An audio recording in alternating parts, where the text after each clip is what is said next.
Hello viewers, welcome to this next lecture on the NPTEL MOOC course on mathematical portfolio theory. You would recall that in the previous week we talked mostly about utility theory and we talked about what are the characteristics of utility functions, particularly in the context of the risk attitude of investors. And then we talked about maximization of expected utility in terms of its definition.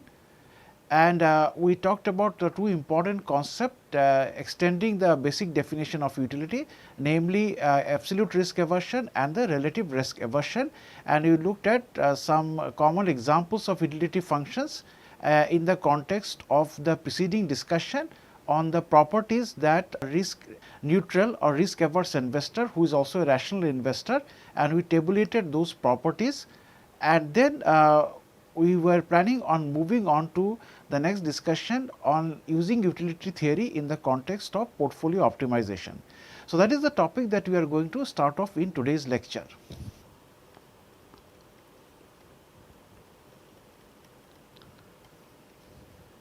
So, as I said, we will talk about portfolio analysis using utility functions.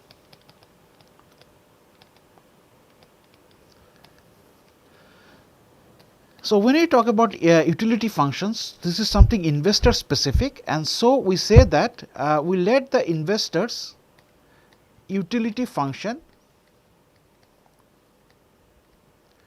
be denoted by some u which is f of w. Now, it can be shown that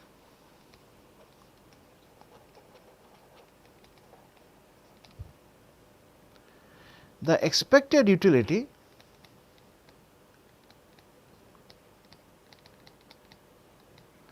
of a portfolio. So, this is the utility function. So, consequently, you can calculate the expected utility of a portfolio, and it can be shown that it is a function of the portfolio's mean and variance of returns. Of course, in addition to possibly other parameters.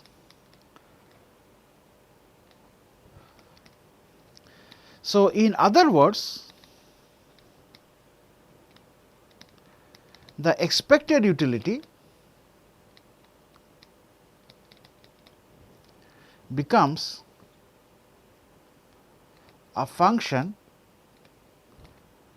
of the mean and the variance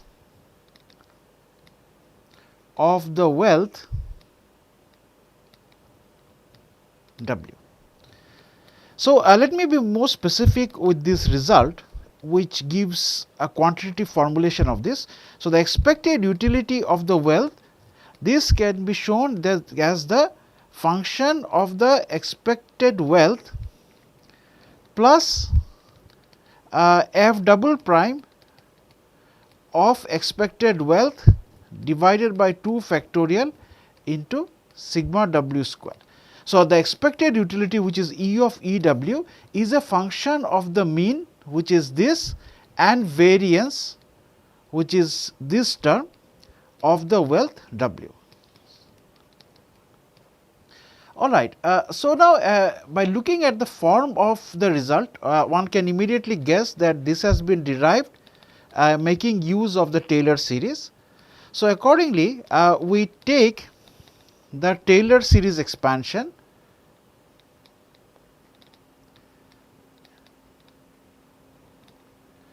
of the function u. So, that means we take the Taylor series expansion of this u of w about, now since I have the term E of w, so this indicates to me that I will take the Taylor series expansion about the expected value E of W. So, therefore, U of W, I can rewrite this as U of E of W plus W minus E of W, and this is F of E of W plus W minus E of W. And now we do the Taylor series expansion. So, this is going to be F of E of W plus F prime of E of W into W minus E of W, plus the third term will be F double prime of E of W over 2 factorial into W minus E of W whole square, and then I have the remaining term of nth derivative of E of W over n factorial into W minus E of W raised to n is equal to 3 to infinity. So, here I specify where f n is the nth derivative function. So, next we take the expectation of this relation. So, then the expected utility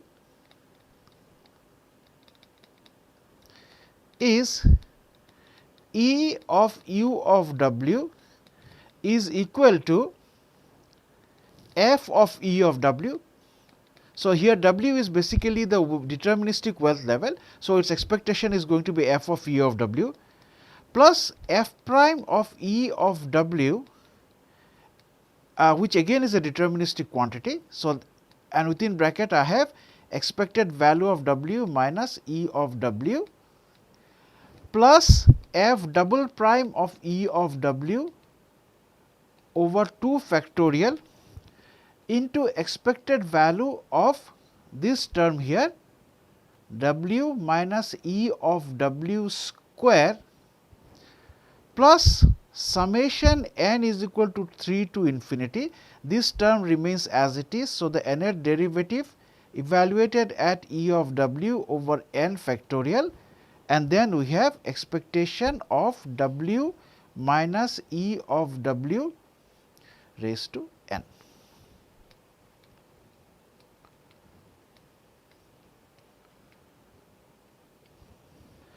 So, now we approximate, that means we ignore the higher order terms, that means we ignore these terms here. We obtain that E of U of W is approximately F of E of W, and now remember that this term is something that is going to be 0, because E of W minus U of W is 0, and then we have F double prime of E of W over 2 factorial, and this term by definition this is sigma W square. So, this is sigma W square, and this term here this is ignored. So, that means that we have obtained our result that we had stated here. Now, we recall that the one period return on an investment of W naught. So, W naught which gives terminal wealth W t. So, that means you have a time window 0 to t. You start off with a wealth W naught and your terminal wealth is W t. So, W naught is deterministic and W t is random. This is given by the following relation.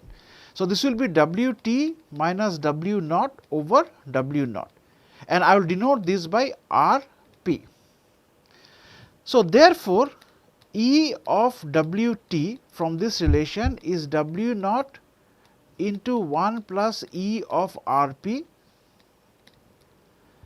and we get sigma W t square is going to be W naught square into sigma p square, where E of R p introduced here and sigma p square introduced here denote the portfolios. So, the investment was on a portfolio. So, the portfolio's P's mean, return and variance of returns over the period respectively. So, thus we get, so what we had? We had earlier we had the relation E of U of W is approximately f of E of W plus f double prime E of W over 2 factorial into sigma W square. This implies that now instead of W we will have W t. So, expected utility of W t is approximately f of expected value of W t, which is W naught into 1 plus E R p plus f double prime of expected value. So, this is going to be again expected value of W t. So, this is again going to be W naught into 1 plus E R p over 2 factorial multiplied by sigma t W t square, which is W naught square into sigma p square.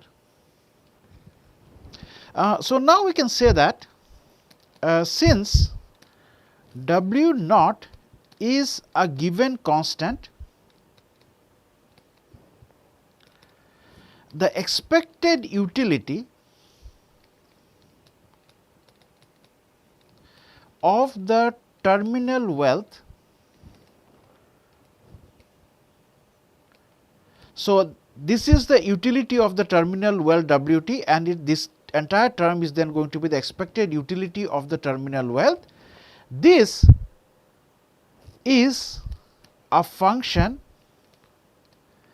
of the mean, that is E of R p, and variance sigma p square, and there is the E of R p here. So, mean and variance of the returns, namely E of R p and sigma p square respectively. So, that is E of U of W t is going to be some function f of E of R p and sigma p square. So, let us now look at an example to elucidate it in a better manner. So, for this we will look at a quadratic utility function.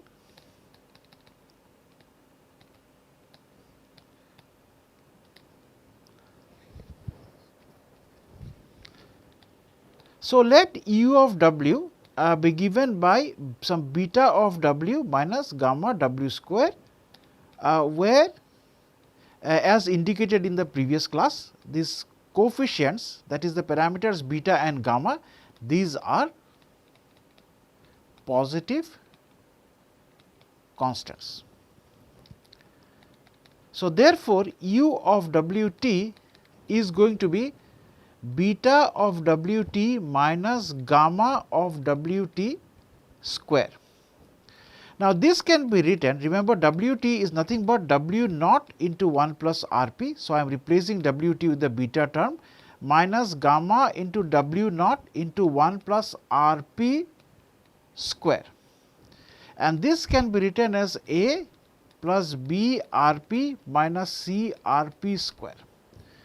where A is equal to beta W naught minus gamma W naught square, B is equal to beta W naught minus twice gamma W naught square, and C is equal to gamma W naught square. So, from this context we can conclude the following. So, I will make 2 points here. So, thus the utility function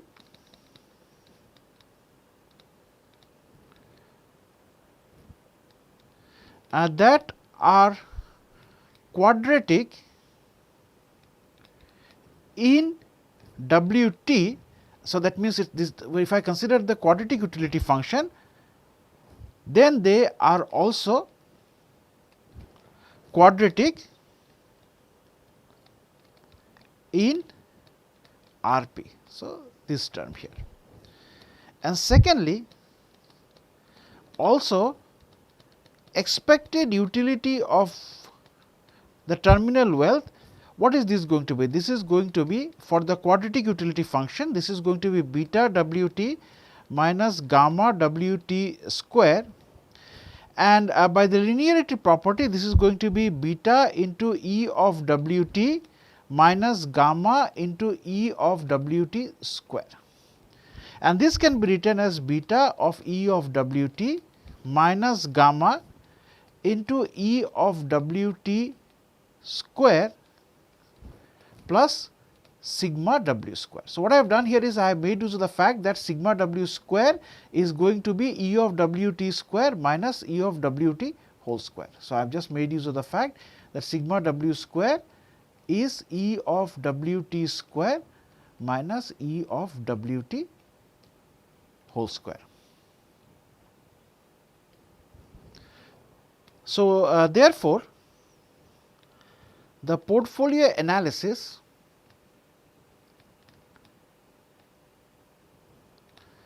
based on the quadratic utility function is identical to the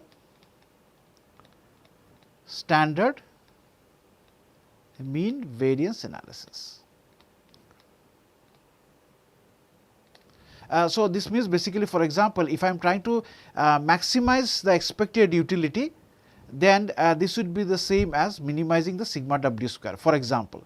So, this is one place you can reconcile this with the mean variance framework.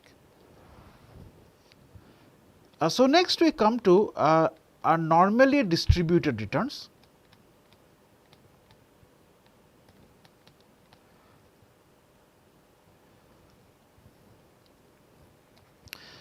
So, the usage of the expected utility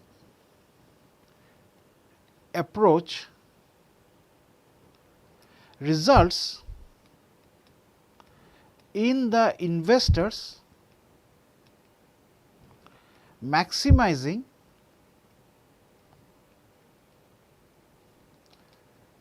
their expected utility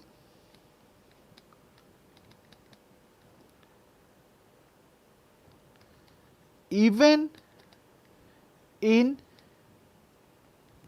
presence of uncertainty.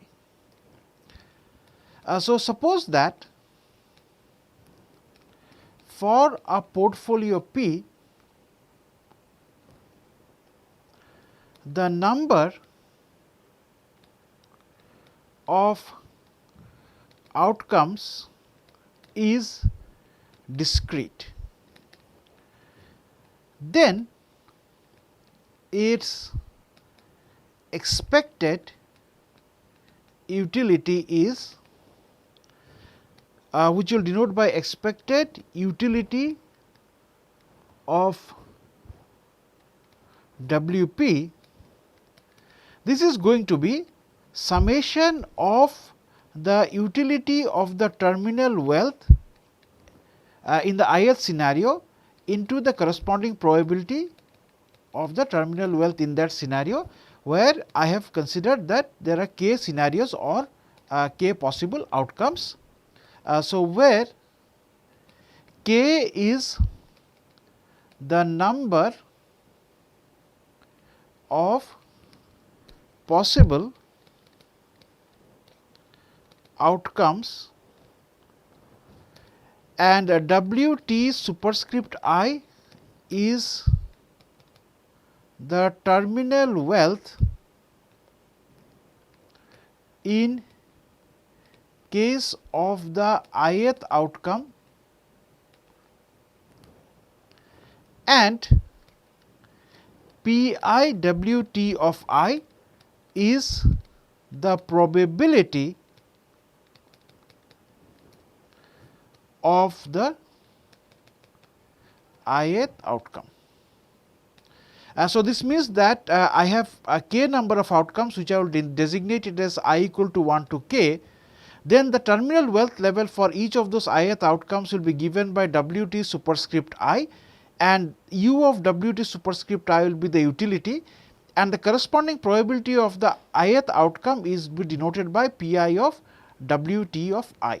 So, then I basically this wealth W p of the portfolio, the utility of that is going to be given, rather the expected utility of this is going to be given by the definition of the expectation, where the random I have k number of random variables. So, U of W p takes k possible different values as a random variable, which will denote as U W subscript t superscript I with the corresponding probability be given by P I. So, this is something like summation random variable into the corresponding probability to get the expectation, and remember that this is for the discrete case. Now, alternatively, so we will take a Q from here, the way the expected utility is defined here, and alternatively, when the outcomes are continuously distributed, the expected utility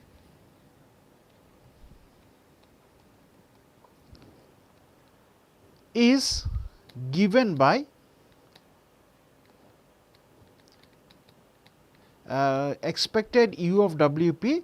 This will be given by U of W subscript t into probability W subscript t with respect to the random variable W t and going from minus infinity to infinity, where I have introduced this new notation P of W t is the probability density function for the terminal wealth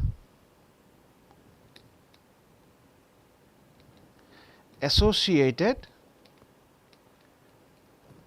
with the portfolio P. So, this is nothing but just the continuous time definition of the expectation of a random variable. So, I can say that therefore, for any utility function U of W E of U W p, this depends obviously on P of W t, the probability density function. So, now let us look at a particular case. So, in case the probability density function is normally distributed, then it will be of the form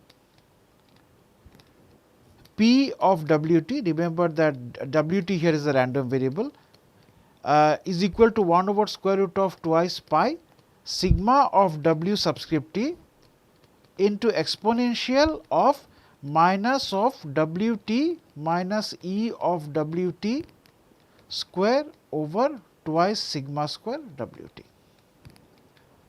Okay, now let us move on to non-normal distribution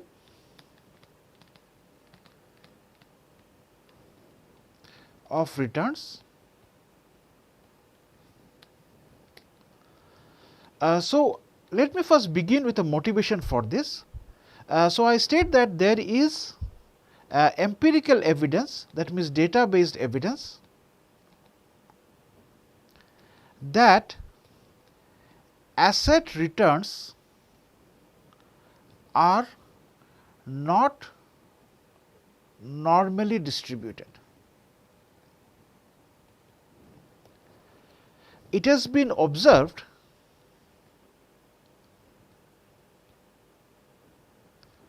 that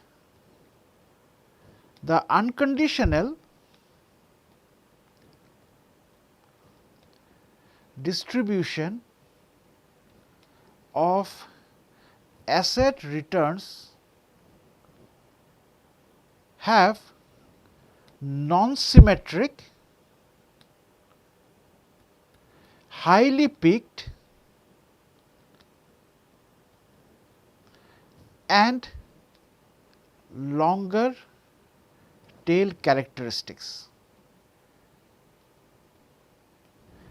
There is a basic assumption that the returns are of an asset are normally distributed. So, which means that they are going to be following a normal random variable, and then because the normal distribution is symmetric, one would assume that this using the normal distribution to look at the asset return would be consistent with the actual distribution of returns.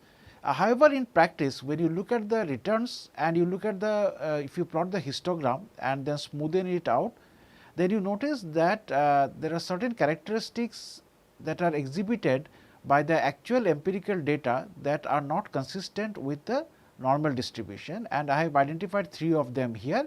One of them, it is non-symmetric, that means it is skewed on one side. One of them is highly peaked. So, that means that the peak of the bell shaped normal distribution is much more in case of the actual in case of the actual empirical distribution. So, that means that the peak will be higher if you plot the actual distribution as compared to the normal distribution with the same parameters, and it has longer tail characteristics. So, compared to the thickness of the tails of the two distributions on both sides in case of normal distribution, in reality the distribution of returns will exhibit tails which are thicker than what you would get in case of a normal distribution.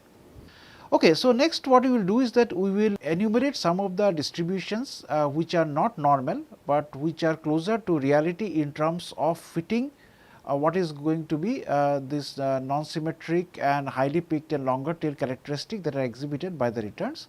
So, accordingly some statistical distribution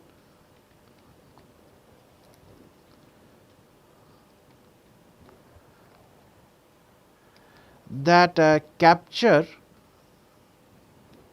these features are stable Parisian distribution, the students T distribution, mixtures of normal distribution, Poisson jump diffusion process,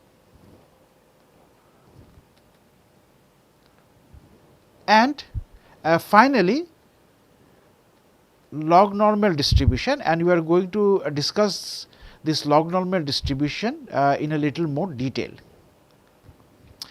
Okay, so just to do a recap, let us recall that for continuously compounded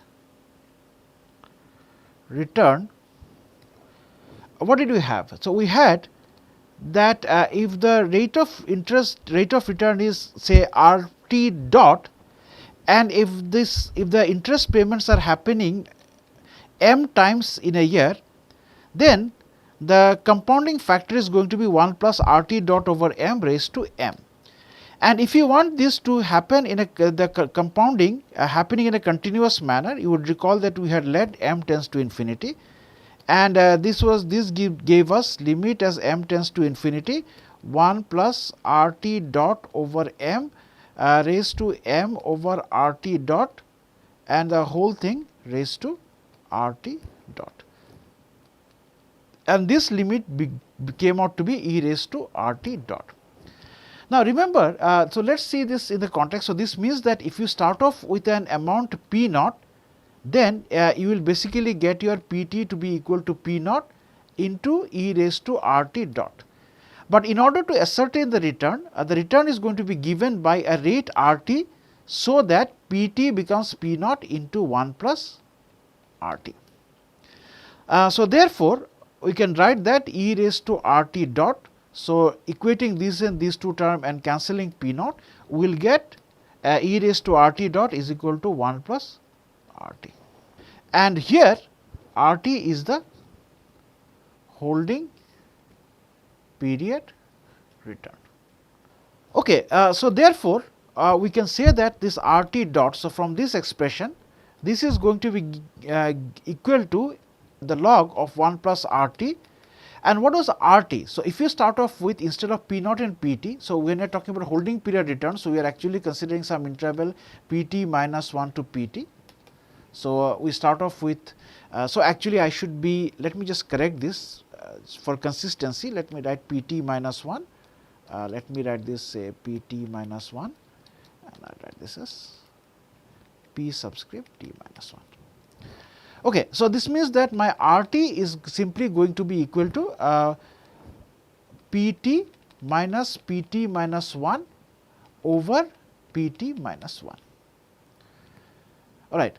So, then this means that this will give me that 1 plus R t is going to be simply p t over p t minus 1. So, therefore, log of 1 plus R t, this is going to be log of p t over p t minus 1. This is what we are known as the log returns. So, just to visualize this non-normal and normal, so this is what the normal distribution would look like. So, if I were to plot the return against the probability of that return based on historical data, if it was normal, then the data would fit this normal distribution curve. But in reality, it is going to be fit something like this. So, this is the log normal distribution. So, if I say that the asset returns are fitting a log normal distribution, it is going to look something like this as compared to the normal distribution. Okay, so now if R t dot has normal distribution with mean mu dot and variance sigma dot square, so that R t dot follows normal distribution with mean mu dot and variance sigma dot square, then the HPR, that is the holding period return, R t, this is said to have log normal distribution. All right. So, it is a HPR which is 1 plus R t or simply R t. Right. So, this is brings us a definition of log normal distribution, that here if your R t dot follows a normal distribution with mean mu dot and sigma dot square, since this random variable is equal to natural log of 1 plus R t. So, then we say that this. So, that means that a natural log of 1 plus R t is going to follow a normal distribution. So, this accordingly I can say that 1 plus R t or its scaling, which is simply R t, will follow a log normal distribution. So, here the random variable under consideration is R t, and since natural log of 1 plus R t follows a normal distribution, and you remember that a normally distributed random variable is one whose log follows a normal distribution, and since here log of 1 plus R t follows a normal distribution, therefore, the random variable of 1 plus R t by definition of log normal distribution follows. So, 1 plus R t is a log normal random variate, and since 1 is just a scaling factor. So, 1 plus R t minus 1, that is R t, is also a log normal distribution. So, in reality what happens is that as compared to the returns, the holding period returns, if you fit empirically and if you fit it to a normal distribution, and if you take the log of the returns and you fit it to normal distribution, that means if we fit it to a log normal distribution, it is observed that the log normal distribution gives a more realistic fit to the empirical data as compared to the normal distribution. Okay, so I will straight away use a property from log normal distribution. So, then the mean and variance of 1 plus R t, remember 1 plus R t follows a log normal distribution. So, its mean and variance is going to be E of 1 plus R t, I will denote it by mu, and I will denote the variance of 1 plus R t to be equal to sigma square. Now, since this is a log normal distribution, so this will be given by exponential of mu dot plus half sigma dot square, and this will be given by variance is going to be given by, remember that mu dot and sigma dot, these are for R dot distribution, and mu and sigma square are for the 1 plus R t random variable. So, coming back to sigma square, this will be given by exponential of twice mu dot plus twice sigma dot square minus exponential of twice mu dot plus sigma dot square. Now, this will be given by mu square. Mu square means you would recall that this is mu. So, the mu square is simply going to be equal to exponent of twice mu dot plus sigma dot square. So, I am just making use of that here. I am taking out this factor, and all I am left with then now is exponential of sigma dot square minus 1. Also, the median of 1 plus R t is exponential of mu dot, and mode of 1 plus R t is exponential of mu dot minus sigma dot square. Okay, so now that we have talked about the properties of log normality in the context of recognizing the fact that the historical returns data based on the empirical analysis results in the historical data being more amenable and more realistic in terms of fitting the distribution to a log normal distribution as compared to a normal distribution. So, now that we have talked about the log normality of returns, let us now move on to the discussion on log normality in the context of portfolio analysis. So, therefore, we start this topic of portfolio analysis under log normality.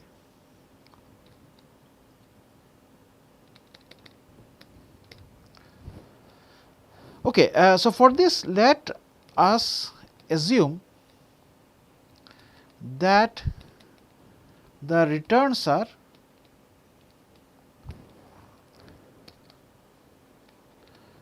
log normally distributed. Now, the continuously compounded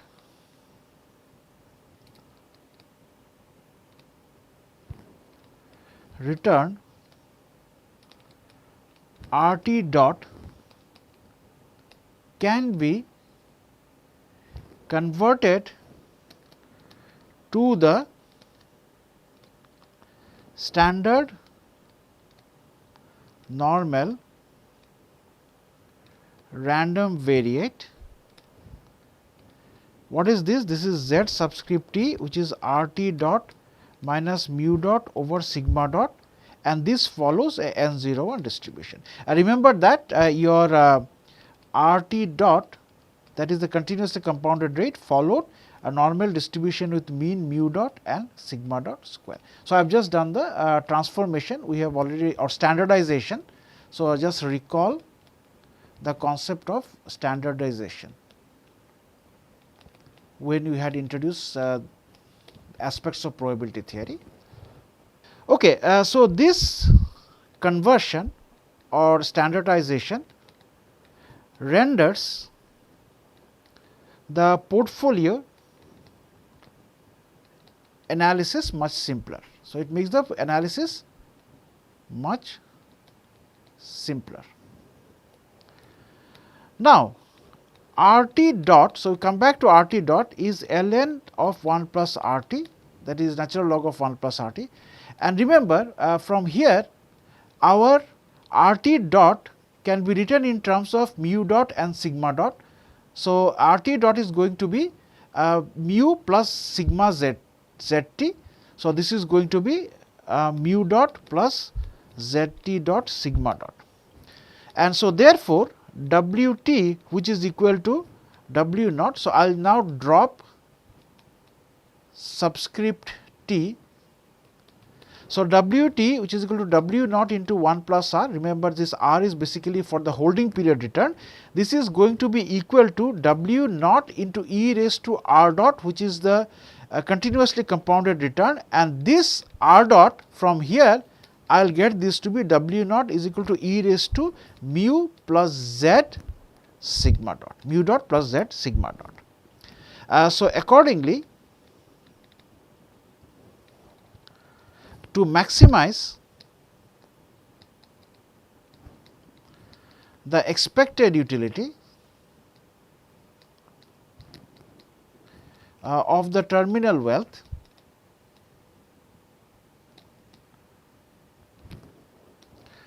the investor will choose the portfolio that will maximize the following expected utility equation. So, what is Wt? Wt is given by this relation. So, the expected utility of this will now be given by utility of Wt, which is W naught into e raised to mu dot plus z sigma dot, integral of this from minus infinity to infinity, and the probability density function. So, here the random variable is z. So, the probability density function is going to be f of z, and this integral is with respect to dz. So, we next determine how the return and risk affect the expected utility. All right. So, we will look at these 2 points in terms of sensitivity to return and sensitivity to risk. So, accordingly, we will start off with this form of the expected utility and take the partial derivative of this with respect to mu dot and sigma dot square. So, the partial derivatives of the expected utility with respect to, so we are the return, that is mu dot, this indicates the effect of maximizing return mu dot for a given risk class sigma dot. So, accordingly, using the chain rule, we have, So, I will take the partial derivative of the expected utility of the terminal wealth with respect to mu dot. Now, the chain rule will give me the partial derivative of the expected utility of terminal wealth with respect to the terminal wealth multiplied by the terminal wealth partial derivative with respect to mu dot.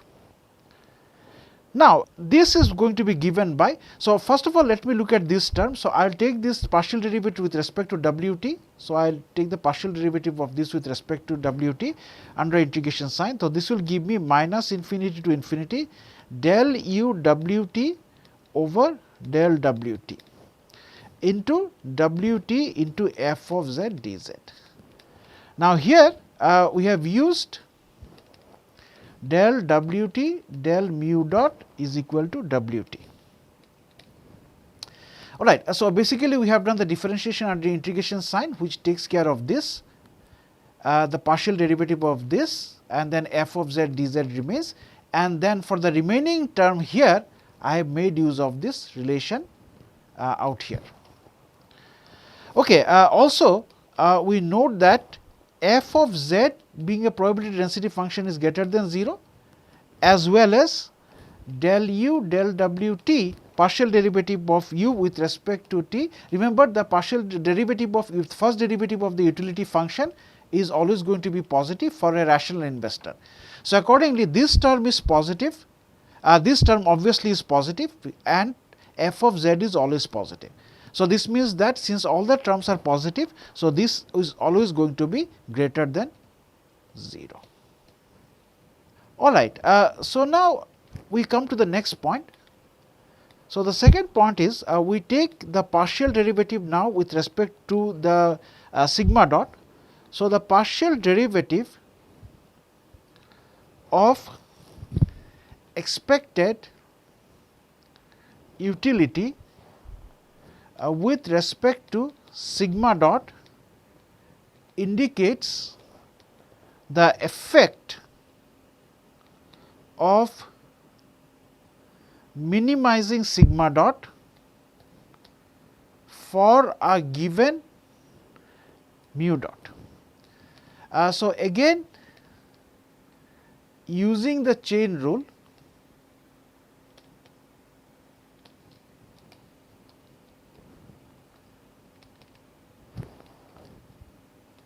we obtain